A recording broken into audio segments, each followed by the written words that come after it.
Olá, meu nome é Erickson, sou pastor da Primeira Igreja Presbiteriana de Goiânia. Estamos fazendo aqui uma série de estudos a respeito das 7 cartas do Apocalipse. É um prazer estar com você em mais esta oportunidade. No vídeo anterior, estudamos sobre a igreja que se encontrava em Esmirna. Esta igreja foi muito elogiada pelo Senhor Jesus Cristo e, apesar de tantas virtudes, de ter sido uma igreja tão consagrada e tão virtuosa, esta igreja passou por muitas tribulações. Ela foi saqueada, perdeu a oportunidade de se estruturar como qualquer organização na sociedade por conta da perseguição do Estado e também por conta da perseguição religiosa. Em meio a tudo aquilo, o Senhor Jesus a consolou, a encorajou, a exortou para que permanecesse fiel até que, se necessário fosse, enfrentasse a própria morte. E a promessa do Senhor Jesus para aquela igreja é que ela haveria de receber a coroa da vida. É uma referência à vida eterna. Não que o esforço da igreja pode garantir a ela qualquer benefício da salvação, ou melhor dizendo, a própria salvação, mas que ao perseverar no meio das tribulações, a igreja deve ter em vista aquilo que o Senhor Jesus preparou para ela, ou seja, a vida eterna com Deus. E é nesse sentido que nós estamos estudando todas as cartas do Apocalipse. O propósito dessas cartas e dos estudos que estamos fazendo aqui é de levar até você, que está participando, que está acompanhando todos esses estudos, uma palavra de conforto e de esperança, mas também levar até você aquilo que o Senhor Jesus está tratando com estas igrejas. Externamente, elas estavam passando por muitas tribulações, mas internamente elas também estavam enfrentando muitas tribulações, das mais variadas. E é justamente em momentos como esses que nós estamos vivendo em todo o nosso país, aliás, no mundo inteiro, que nós, como igreja, que confessamos ser Jesus o Senhor da nossa vida, precisamos parar e olhar para o nosso interior, olhar para o nosso contexto, a fim de repararmos aquilo que precisa ser reparado e perseverarmos no caminho que o Senhor Jesus designou a todos nós. Nesse vídeo estaremos estudando a respeito da igreja de Pérgamo, mas antes eu gostaria de orar, se possível, feche um pouco os seus olhos e vamos falar com o nosso Deus. Pai, nós queremos te agradecer por mais essa oportunidade que o Senhor nos concede de estudarmos a Tua Palavra. Que ela, guiada pelo Teu Espírito, possa encher os nossos corações de alento, de conforto, mas também, ó Deus, nos santificar em meio às nossas faltas diante do Senhor. Como igreja que professa o Teu nome no mundo, nós suplicamos que o Senhor assim nos assistas, para que a glória do Senhor seja revelada em todos nós e sejamos capazes, pelo Senhor, pela Tua misericórdia, de perseverarmos no meio de todas as tribulações dos nossos dias, até que o Senhor Jesus volte. Essa é a nossa oração, em nome de Jesus. Amém. Bem, como eu disse, hoje o nosso estudo está focado na igreja de Pérgamo, a carta que o Senhor Jesus destinou àquela igreja em Pérgamo. A título de introdução, vamos recordar aqui que o propósito de todo o livro do Apocalipse, não apenas dessas cartas, é de revelar o Senhor Jesus, assim como Deus intencionou e está registrado no capítulo 1, verso 1. Em todas essas histórias, em todas essas cartas, o foco dos estudos está na pessoa do Senhor Jesus. E como Ele, no meio da igreja, instrui, encoraja, fortalece e guia o seu povo no meio desses desertos pelos quais todos nós, crentes, temos que atravessar até que seja o último dia. E estamos analisando aqui as cartas dentro daquela estrutura que o Senhor Jesus havia dado a João a respeito das coisas daqueles dias. Obviamente, tudo que o Senhor Jesus revelou a João naqueles dias e que foi destinado àquelas 7 igrejas, não apenas as 7 cartas, mas todo o livro, tocou realidades e supriu necessidades daqueles dias, mas no decorrer dos séculos, pela ação do Espírito de Deus, chega também a nós como uma mensagem atual que precisa ser acatada com confiança e observada como a palavra de Deus a todos nós. E isso é resultado do Espírito Santo que fala a todas as igrejas, assim como nós encontramos no final de cada uma daquelas cartas. A cidade de Pérgamo, atualmente conhecida como Bérgama, se encontra ao noroeste da Ásia Menor, isso na Turquia, a mais ou menos 100 quilômetros de Esmirna, a igreja que nós estudamos no nosso último estudo. Aqui temos um mapa da Turquia atual e mais ou menos onde estava localizada aquela cidade, só para que vocês possam ter uma noção da localização daquela igreja onde ela se encontrava. Quanto à origem do nome Pérgamo, há pelo menos duas teorias a respeito desse nome. Primeiro, um substantivo grego chamado pergamenê. Impedida de adquirir papel fabricado de folhas de papiro no Egito, esta cidade desenvolveu um material sofisticado para escritas, como base no couro de bezerros, carneiros e também de cabritos. Isso a partir do segundo século ou do século II antes de Cristo, chamado de pergamino.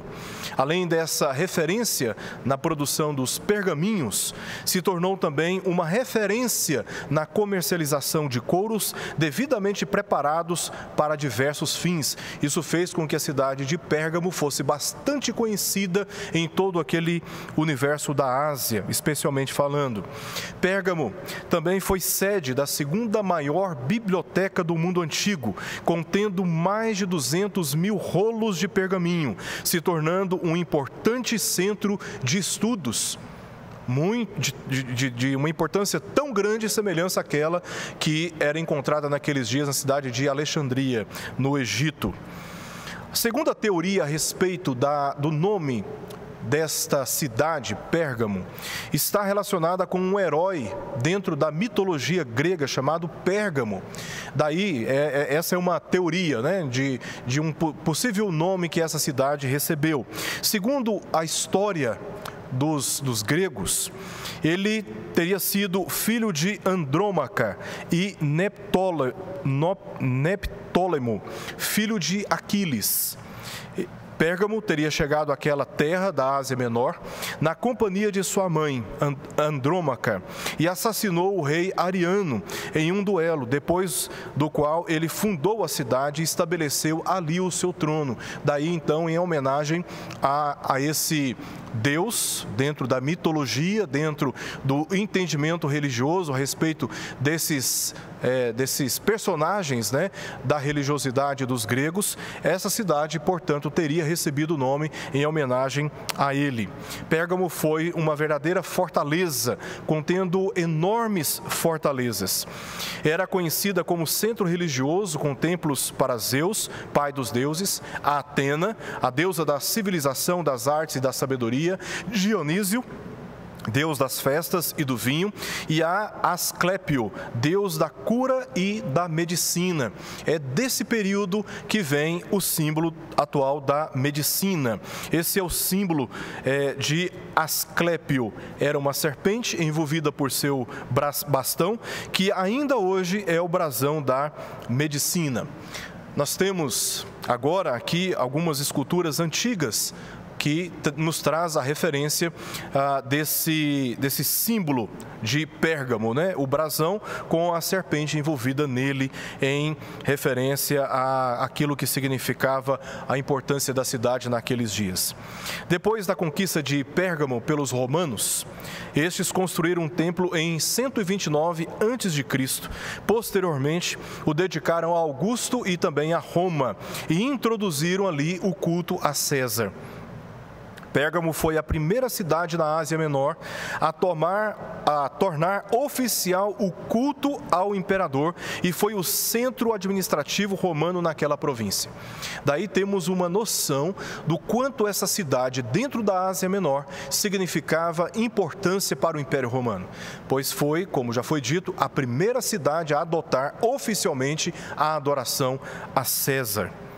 Os cristãos não tinham templo, mas se confortavam e se fortaleciam na comunhão uns com os outros, menosprezando os templos pagãos. Recusavam-se prestar culto aos deuses gregos e também ao imperador, típico de crentes verdadeiros e genuínos, que prestam culto e servem apenas e exclusivamente ao Senhor Deus único e verdadeiro. Assim, eles criaram uma forte antipatia social. Todos estavam culturalmente definidos pela lealdade política a um governo opressor e ainda idólatra, tanto por parte de Roma como por parte também da cultura dos gregos. E, por outro lado, a igreja se recusava a praticar aquela cultura, a atender às exigências daquela cultura. Fez com que a igreja, não diferente dos nossos dias, fosse vista com antipatia, com discriminação. E ela, portanto, perdeu reputação, credibilidade e prestígio em todas as esferas, em todas as estruturas daquela cidade. Então, eles se recusavam a prestar culto aos deuses gregos e também ao imperador, criando assim uma forte antipatia social. E declaravam que o seu Senhor e Salvador não era Zeus e também não era César, não era o imperador, e sim Jesus Cristo. Isso era uma afronta para aqueles dias, naquele contexto. Por isso, foram perseguidos, acusados de deslealdade civil, zombados, torturados e até mesmo cruelmente assassinados.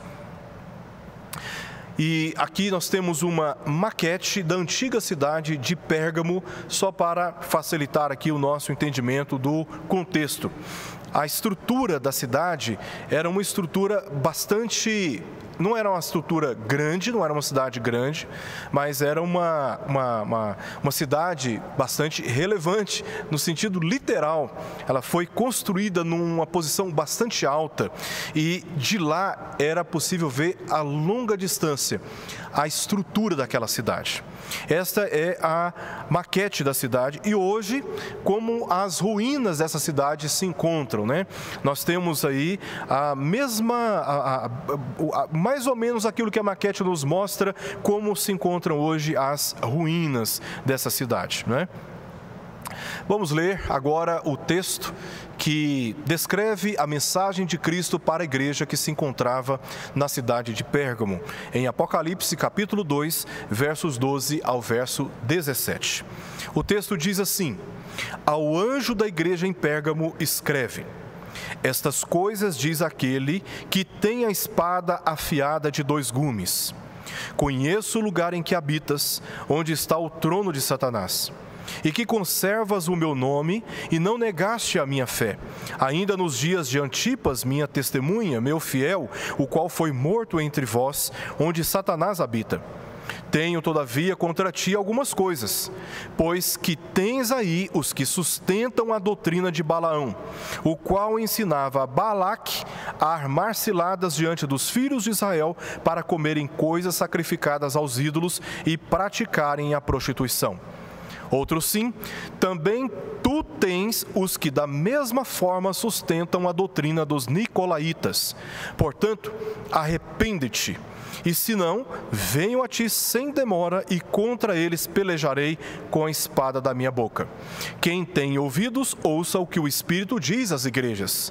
Ao vencedor, dar-lhe-ei do maná escondido, bem como lhe darei uma pedrinha branca, e sobre essa pedrinha escrito um nome novo, o qual ninguém conhece, exceto aquele que o recebe. Vamos agora estudar o que esse texto tem para nos ensinar.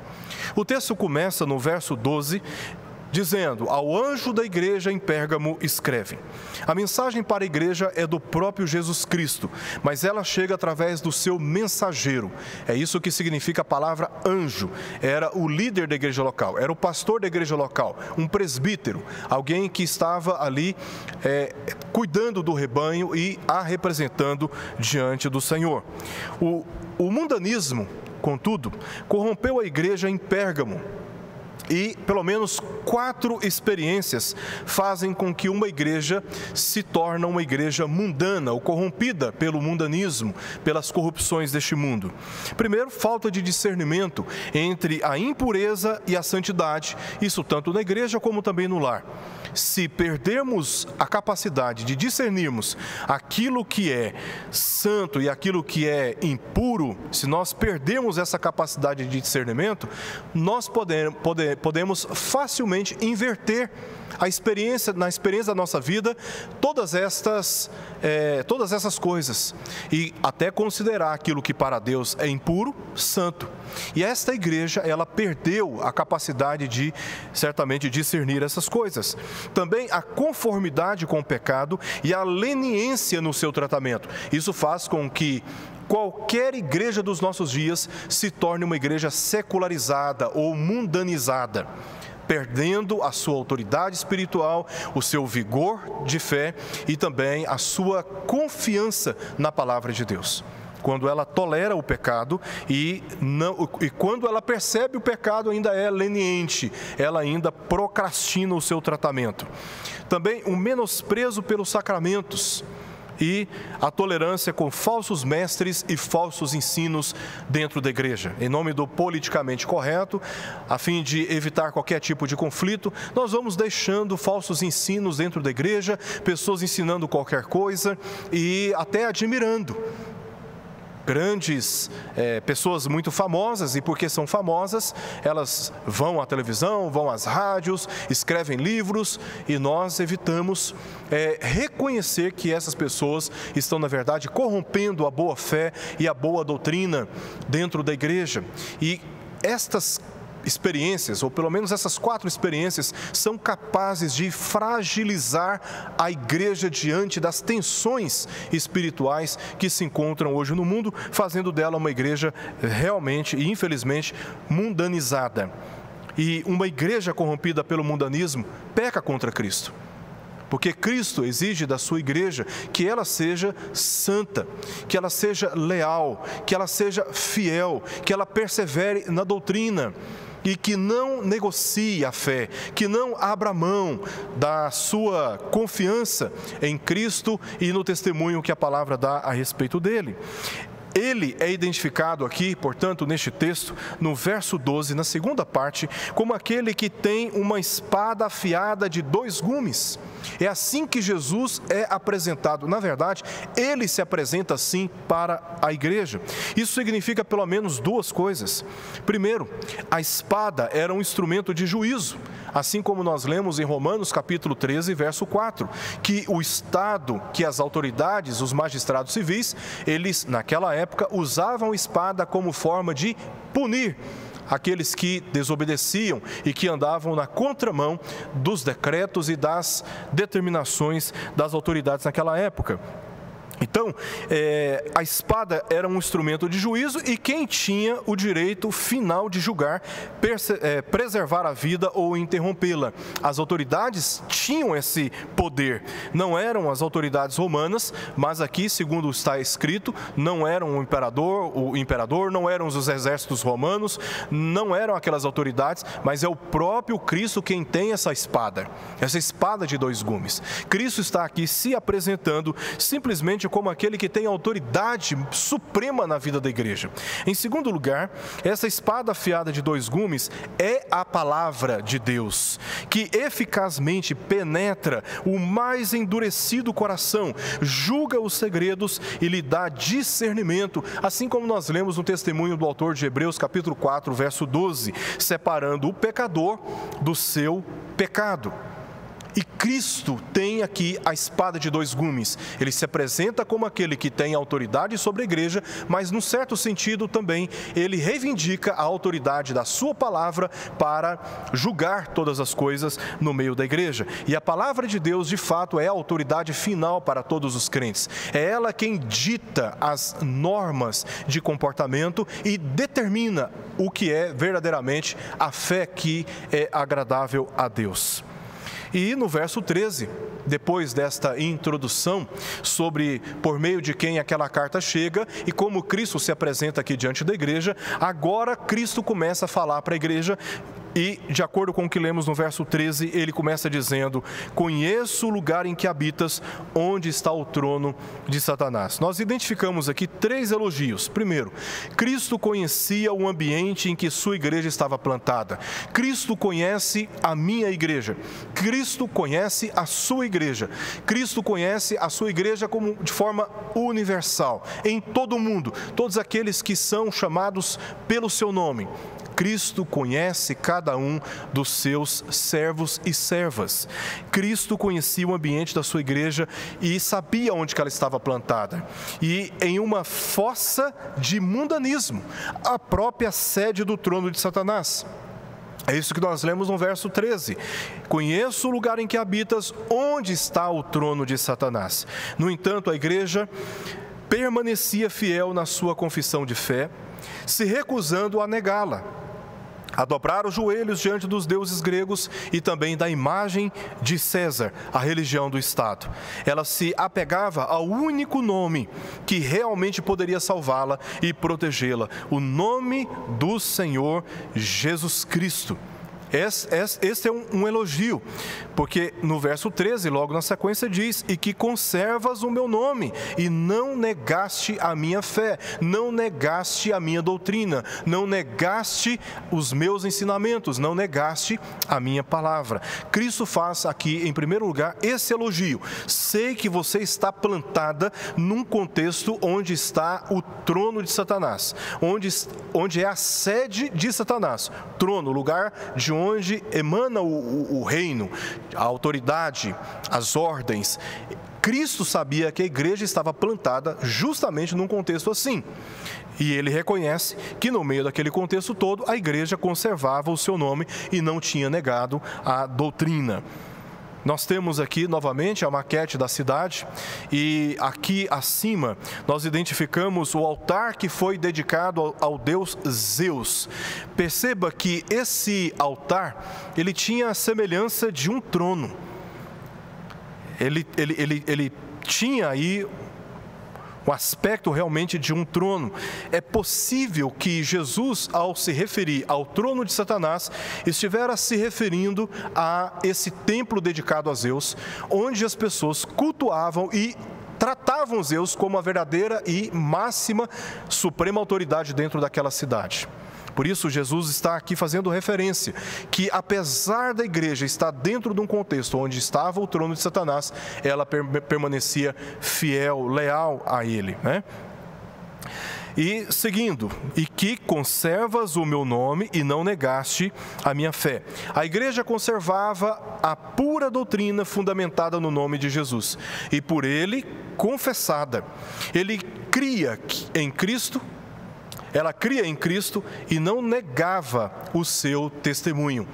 E isso mostra como aquela igreja estava, apesar de todas as suas lutas externas e internas, como ela olhava com rigor para a doutrina de Cristo. Ela não negava a sua fé. Ela não recuava. Era uma igreja firme nesse sentido, doutrinariamente falando. Além da perseguição, a atividade satânica era desenfreada, espalhando-se por todas as partes da cidade através da idolatria, da adoração ao imperador, mas a igreja representava uma ousada resistência a toda essa perversão da verdadeira religião. Terceiro elogio que nós encontramos aqui de Cristo para esta igreja está no final do verso 13. Ainda nos dias de Antipas, minha testemunha, meu fiel, o qual foi morto entre vós, onde Satanás habita. A igreja permaneceu firme, mesmo quando um dos seus membros tinha sido terrivelmente martirizado. Antipas é o nome dele. Não temos muita informação sobre ele, mas aqui no texto podemos destacar 3 descrições a respeito dele. Primeiro, o texto diz claramente que ele foi uma testemunha de Cristo. Segundo, ele tinha sido não apenas testemunha, mas ele tinha sido uma testemunha fiel de Cristo. E ele teria sido morto entre os demais crentes, certamente por causa da sua fidelidade e da sua resistência em negar a sua fé na pessoa do Senhor Jesus. A tradição diz que ele foi colocado dentro de um touro de bronze e lentamente assado até a morte. Perceba que a crueldade da perseguição chegava até a ponto como esses, né? Como esse. Se a morte de Antipas foi para intimidar a igreja, ela não se intimidou, ela conservou firme o nome de Cristo e se recusou negar a sua fé na pessoa do Senhor Jesus. Contudo, apesar de todas estas virtudes e de toda esse testemunho a respeito da igreja, nós entramos agora no verso 14, onde percebemos Jesus fazendo uma severa reprovação da igreja naquele contexto. Temos aqui que a reprovação de Cristo a respeito daquela igreja, o que Cristo reprovava naquela igreja, é que ela, apesar disso tudo, por incrível que pareça, ela tolerava os falsos mestres e os ensinos deles dentro da igreja. Temos aqui, por exemplo, a doutrina de Balaão, como disse, né? Tenho, todavia, contra ti algumas coisas, pois que tens aí os que sustentam a doutrina de Balaão. Balaão, nós temos a história dele no livro de Números, no capítulo 22 até o capítulo 31. É ali que nós, voltando ao texto da Escritura, nós tiramos alguns detalhes sobre quem foi Balaão e como ele se comportou. Balaão descobriu que não podia amaldiçoar Israel, mas ele percebeu que era capaz de corrompê-lo, introduzindo e a prevaricar contra o Senhor, como nós lemos em Números capítulo 31, verso 16. Então, o que Balaão fez? Ele aconselhou Balaque, rei de Moabe, a fazer com que os israelitas se casassem com as moabitas, casamentos mistos. Isso está registrado em Números 25, de 1 a 3, para abandonarem suas peregrinações. Então, convença os filhos de Israel a se casarem com as filhas de Moabe, para que interrompesse a sua peregrinação e pudesse então interromper a sua orientação divina. Então, a igreja pérgama começou a perder o caráter peregrino, se tornando casada com este mundo. Veja como os falsos mestres dentro da igreja de Pérgamo fazia uso da sua persuasão e das suas ideologias, certamente usando até a fonte bíblica, tá?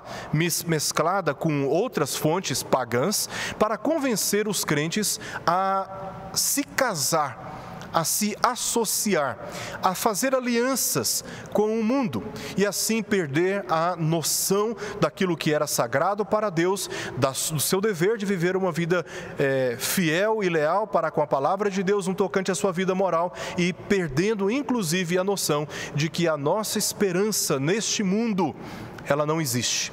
A nossa esperança, ela está além deste mundo, na vida eterna que o Senhor Jesus prometeu a todos nós. E assim, esses falsos mestres que não conseguiram amaldiçoar totalmente, corromper totalmente a nação de Israel de forma frontal, de forma ardilosa e discreta, se introduziram dentro do povo de Deus e começaram a disseminar os seus pensamentos, e assim foi criando um relaxamento no comprometimento da igreja para com a palavra do Senhor no tocante à sua lealdade.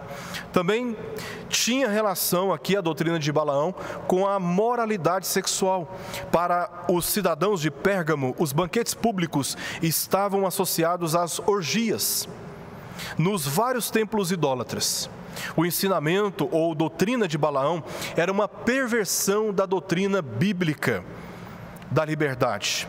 Então, não há necessidade de tanto rigor, não há necessidade de sermos tão severos em relação à doutrina.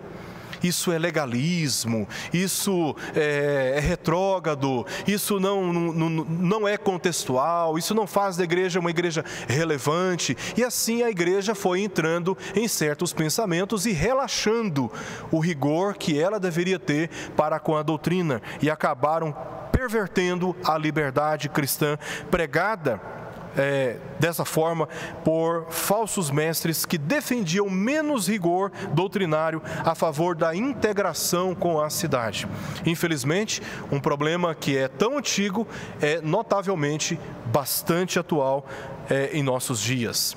No verso 15, nós lemos o seguinte: outros sim, também tu tens os que da mesma forma sustentam a doutrina dos nicolaítas. Esse é um outro aspecto da reprovação de Cristo no tocante ao testemunho da igreja que se encontrava na cidade de Pérgamo. A doutrina dos nicolaítas consistia na mesma doutrina de Balaão. Veja que o texto diz da mesma forma, ou seja, na mesma direção. Os nicolaítas exerciam liderança por meio da persuasão e tentavam seduzir os cristãos com suas falsas doutrinas, arrastando-os para a idolatria e para a imoralidade sexual. Ensinavam compromisso com o mundo, fazendo a igreja perder a perspectiva peregrina, como se a sua esperança pudesse ser encontrada nas coisas deste mundo. E sabemos que isso é um terrível engano, né? Nós não estamos vivendo neste mundo como se este mundo fosse o nosso destino final. Não. Quando Jesus estava com os discípulos, assim como está registrado em João capítulo 14, Jesus disse, naquele momento em que ele estava se despedindo já dos seus discípulos, ele diz que estava indo para junto do Pai, para que onde ele estava, os seus discípulos também estivessem. Jesus estava indo para o Pai para preparar lugar, porque na presença do Pai há muitas moradas. Os discípulos tinham que perceber que a morada e que o lugar para onde Jesus estava destinando cada um deles não era neste mundo, e sim na presença do Pai, onde ele mesmo disse: para que onde eu estou estejais vós também. Jesus estava naturalmente se referindo à sua intimidade com o Pai. Ele estava na presença do Pai no sentido pleno, e era justamente para este lugar que Jesus estava preparando com a sua morte na cruz e também com a sua ressurreição, preparando o caminho para que os discípulos pudessem estar na presença do Pai. Os discípulos tinham que entender que não é neste mundo que se constrói casas, mansões para viver por toda a eternidade, porque o Senhor Jesus já preparou lugar para habitarmos na presença de Deus, e essa é uma realidade sublime, superior a qualquer compreensão terrena e material nessa vida. A igreja precisa entender, à luz desse texto, que ela é uma peregrina neste mundo. Ela está peregrinando neste mundo como um deserto. Como o povo de Israel peregrinou no deserto até chegar na terra prometida, assim a igreja está peregrinando neste mundo até que chegue o dia final, quando toda ela estará reunida na presença do Senhor Jesus Cristo. E é para lá que nós estamos caminhando. Ou seja, a nossa esperança não está neste mundo, a nossa esperança está na presença de estar na presença do Senhor. Os nossos tesouros não podem ser acumulados nesse mundo, os nossos tesouros são acumulados na presença do Senhor, assim como nós lemos em Mateus capítulo 6.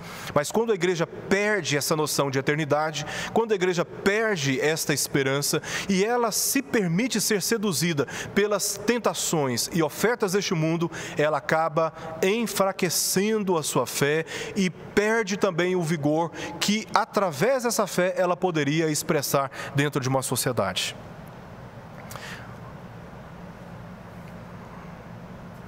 E aí, no verso 15, nós temos uma advertência de Jesus bastante severa.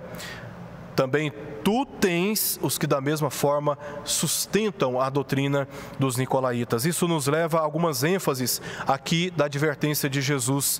Primeiro, os falsos mestres estavam dentro da igreja. Tu tens. Isso nos leva a perceber que Jesus estava aqui denunciando a igreja por tolerar falsos mestres dentro da igreja. Tu tens, isso Jesus fala no verso 14 e fala também no verso 15. A igreja, ela era rigorosa com as ameaças externas, mas ao mesmo tempo ela era leniente, ela era bastante passiva no tocante e no tratamento de pessoas dentro da igreja que corrompiam a doutrina e que levavam as pessoas por um caminho contrário àquele que a palavra de Deus estava ensinando. Ela também tolerava os falsos mestres e suas falsas doutrinas, os que da mesma forma sustentam, ele diz isso no verso 14 e repete no verso 15, os que da mesma forma sustentam.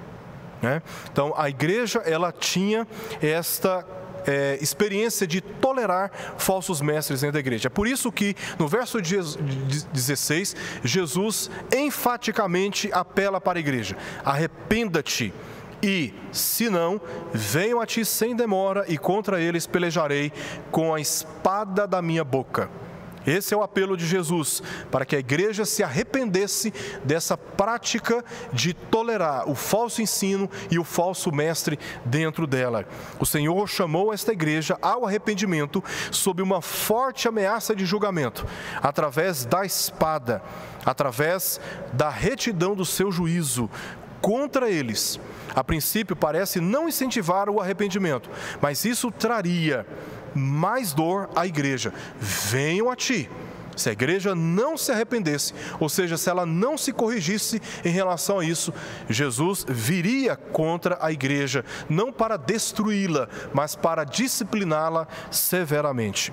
O melhor viria se ela se arrependesse e mudasse. O pensamento mundano deveria ser tratado de forma positiva e rápida, porque o falso mestre, o falso ensino dentro da igreja é como um câncer que se desenvolve rapidamente, e quanto mais cedo você trata, mais você preserva a igreja. Então, a igreja não pode ser tolerante em relação a isso. Ela precisa ser bastante diligente no tratamento das impurezas e das corrupções doutrinárias dentro dela. Ela não pode tolerar o falso ensino e o falso mestre dentro da igreja. Se ela se arrepende do seu pecado, então ela pode desfrutar de algumas promessas que o Senhor Jesus declara aqui no verso 17, por exemplo. Jesus diz: quem tem ouvidos, ouça o que o Espírito diz às igrejas. O apelo de Cristo é: ouça o que o Espírito diz, porque Ele é a voz do Salvador que alcança e entremeia as igrejas no decorrer do tempo. A voz de Cristo, proclamada naqueles dias, vem permeando a história da igreja por obra do Espírito Santo e chega até nós neste momento como um apelo enfático: ouça o que o Espírito diz. A mudança espiritual em uma igreja começa quando ela ouve a voz do Espírito Santo. E nós ouvimos a voz do Espírito Santo ordinariamente através da fiel exposição da palavra de Deus. É através das Escrituras que o Espírito alcança os nossos corações e nos convence a respeito da vontade de Deus e do ensino do Senhor Jesus Cristo. É assim, portanto, que a igreja deveria ouvir a voz do Espírito, porque o livro do Apocalipse, bem incluindo, obviamente, aquelas 7 cartas, seria lido para todas aquelas igrejas, e era ouvindo as palavras registradas pelo apóstolo João, que as igrejas deveriam ouvir a voz do Espírito Santo. Nós ouvimos a Deus não de maneira subjetiva, mística, como se esta fosse a forma ordinária de Deus falar conosco. Não, Deus fala conosco ordinariamente, de forma clara, de forma irrefutável, através das Escrituras. São elas que revelam Deus para nós, são elas quem revelam a vontade de Deus para nós, são elas quem nos santificam, são elas quem nos guiam, são elas que comunicam a fé verdadeira. Sem as Escrituras, nós não podemos ser persuadidos pelo Espírito de Deus, porque Ele nos fala através da palavra de Deus. Então, essa mudança espiritual na igreja começa quando ela ouve o Espírito Santo, resistindo assim os falsos mestres e suas heresias, pregando a verdade e sendo enfática e cuidadosa em expor as Escrituras e assim denunciando o falso ensino e o falso mestre dentro da igreja. Também combatendo a idolatria e a imoralidade sexual, mantendo-se fiel no testemunho público, mas também na sua retidão bíblica, porque uma coisa está relacionada com a outra. O mau entendimento das Escrituras promove um comportamento ruim. Para que o nosso comportamento como igreja seja corrigido, é preciso voltarmos às Escrituras e obtermos delas aquilo que da parte de Deus é necessário para a nossa orientação. Sem voltarmos às Escrituras, dificilmente teremos o discernimento sobre o que é puro e o que é sagrado.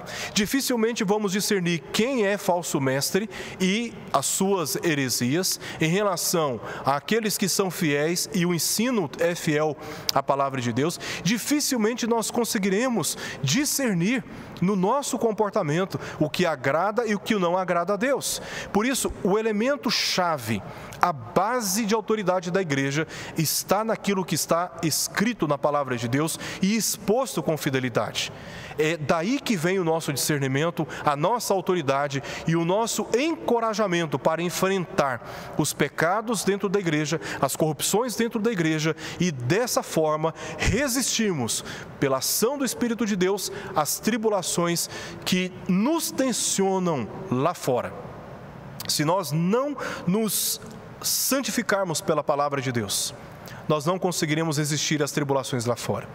É por isso que estamos expondo a mensagem de cada uma dessas cartas do livro de Apocalipse, porque o propósito é justamente esse, é de dizer para a igreja, no meio dessas tribulações, no meio dessas tensões políticas, de saúde, morais, onde estamos inseridos, se nós não nos purificarmos, se nós não nos santificarmos, se nós não nos fortalecermos na palavra de Deus, nós não conseguiremos resistir. E é ouvindo o que diz o Espírito Santo às igrejas que nós então direcionamos ou firmamos os nossos pés no caminho que o Senhor preparou para que cada um de nós estejamos andando. A seguir, identificamos duas promessas àqueles que ouvirem o Espírito Santo através da palavra deste livro que seria lida publicamente. A promessa é: primeiro, o que significa o maná escondido, que o texto diz, ao vencedor dar-lhe-ei do maná escondido? Certamente se refere a Cristo em sua plenitude. Ao invés de comer coisas sacrificadas dos ídolos, assim como a doutrina de Balaão estava conduzindo, bem como a doutrina dos nicolaítas, a que eles se envolvessem, os crentes se envolvessem com as práticas pagãs e com a aliança com aqueles deuses, eles deveriam abandonar aquelas práticas e contemplar o pão, o maná que vem do céu, como providência para a história, para o povo de Israel durante a sua peregrinação. A promessa é que eles, ao invés de se alimentarem das práticas idólatras, eles seriam sustentados por Cristo na sua plenitude. Então, a igreja, ela é alimentada de forma satisfatória pela vida de Cristo. E aí deve estar, então, a nossa confiança e a nossa esperança, que nós não haveremos de passar por nenhuma tribulação que nós não conseguimos suportar, assim como nós encontramos essa promessa lá em 1 Coríntios capítulo 10, verso 31. Deus é fiel e não permitirá que sejamos tentados além das nossas forças. Nós não precisamos temer de abrirmos mão dos prazeres deste mundo, porque o nosso sustento vem dos céus, e este sustento se chama Jesus Cristo. É Ele a nossa esperança, é Ele a nossa força, Ele é o nosso guia como pastor de Israel, é Ele quem nos protege como o leão da tribo de Judá de todos os nossos inimigos. Portanto, nós não devemos temer. Aquele temor do tipo, eu não posso andar com fidelidade no caminho do Senhor, senão eu perderei oportunidades deste mundo. Nós não temos nada a temer, porque a nossa satisfação está em Cristo. É dele que vem a paz verdadeira, é dele que vem a alegria verdadeira, é dele que vem a segurança da vida eterna. É dele que a igreja se alimenta de forma satisfatória. E a segunda promessa está no final do verso 17, que diz: bem como lhe darei uma pedrinha branca, e sobre esta pedrinha escrito um novo nome, o qual ninguém conhece, exceto aquele que o recebe. Que promessa maravilhosa temos aqui por parte do Senhor Jesus Cristo a todas aquelas igrejas, mas também a nós em nossos dias. Que promessa maravilhosa! O que significa essa pedrinha branca? Certamente simboliza a durabilidade, a pureza, por isso ela é uma pedra branca. Possivelmente se refere aqui à salvação, conforme textos como esses que nós lemos em Isaías 62:2, Isaías 65, verso 15. E essa pedra é identificada, porque diz que é um novo nome, e é identificada por Cristo. Essa é a primeira parte da promessa. Agora, veja a segunda parte da promessa: o qual ninguém conhece, exceto aquele que o recebe. Temos aqui uma indicação de uma convicção sólida, interna, da nossa salvação. Nós recebemos por parte de Cristo um novo nome, obra da salvação. Obra esta com durabilidade comprovada, é uma pedrinha branca, certamente, como eu já disse, se referindo aqui à salvação, e que ninguém conhece esse novo nome, senão aquele que a recebe, porque isso é íntimo, isso é pessoal. O próprio Espírito de Deus testifica com o nosso espírito de que somos filhos de Deus. Ah, meus irmãos, que promessa maravilhosa que nós recebemos nessa palavra, de perseverarmos no caminho da fidelidade, honrando aquilo que diz a palavra de Deus, ouvindo o que diz o Espírito de Deus. Seremos sustentados pela verdade de Cristo e haveremos de experimentar dessa convicção de que a nossa salvação ela está protegida, segura, sustentada pela própria obra do Senhor Jesus Cristo. Nós, como igreja brasileira, precisamos urgentemente nos voltar às Escrituras, nos voltar ao que diz a palavra de Deus e enfrentarmos ousadamente uma verdadeira reforma no meio da igreja. Uma reforma de caráter espiritual, uma reforma de caráter institucional. Todos nós precisamos nos voltar às Escrituras, a fortalecer a nossa confiança nelas e andarmos com uma integridade moral, uma integridade institucional, uma integridade social, uma integridade religiosa que não pode ser repreendida por ninguém. Ainda que na nossa fidelidade a Cristo sejamos alvos de incompreensões, da antipatia, da discriminação, da perseguição e até mesmo da morte, nós não temos que temer. Temos que ser fiéis a Cristo e perseverarmos até o fim, porque somos sustentados por Cristo, assim como o próprio povo de Israel experimentou do sustento no deserto, quando Deus proveu o maná a todos eles. Assim também somos alimentados pelas verdades de Cristo, olhando para frente, sabendo que o que nos aguarda é a nossa salvação completa na presença do Pai, onde estaremos desfrutando da sua maravilhosa graça.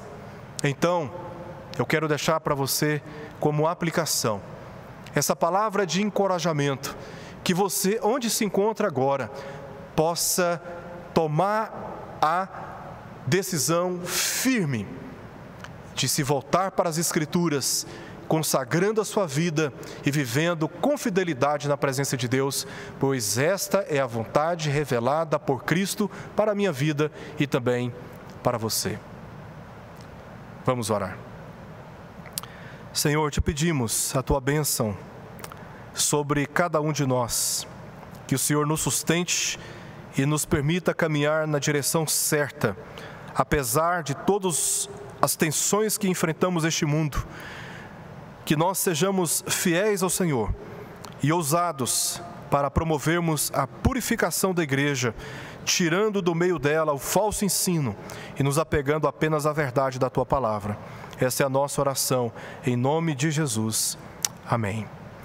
Antes de nós encerrarmos, quero te pedir que, assim que tiver a oportunidade, acesse o site da Primeira Igreja Presbiteriana de Goiânia, www.pipg.org.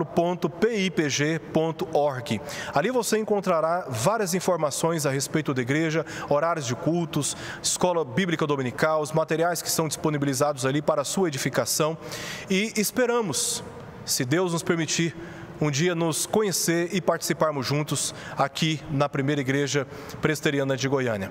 Acesse o nosso site, se inscreva nas nossas redes sociais e acompanhe as nossas notícias. Que Deus te abençoe, bem como toda a sua casa, toda a sua família. Um grande abraço.